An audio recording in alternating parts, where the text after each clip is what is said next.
আমরা তার তিলের সাথে তেলাওয়াত করব। বিষ্ণু ইসলাম প্রতি আয়াত শেষে থামতেন, টেনে টেনে পড়তেন, তার তিলের সাথে পড়তেন, সুর করে পড়তেন। মানলাম ইয়াতাগান্না বিল কোরআন ফালাইসা মিন্না, যে সুর করে কোরআন পড়ে না সে আমার উম্মত হতে পারে। জাইয়িনুল কোরআন বিআসওয়াতিকুম, বিষ্ণু বলেন সুর করে কোরআন পড়বা।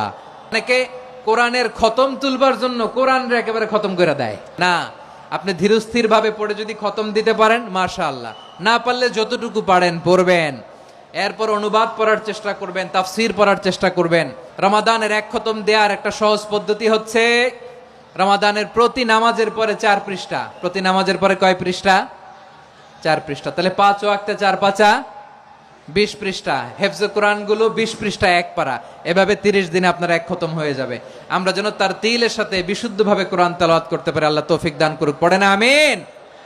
আমরা তার তিলের সাথে তেলাওয়াত করব। বিষ্ণু ইসলাম প্রতি আয়াত শেষে থামতেন, টেনে টেনে পড়তেন, তার তিলের সাথে পড়তেন, সুর করে পড়তেন। মানলাম ইয়াতাগান্না বিল কোরআন ফালাইসা মিন্না, যে সুর করে কোরআন পড়ে না সে আমার উম্মত হতে পারে।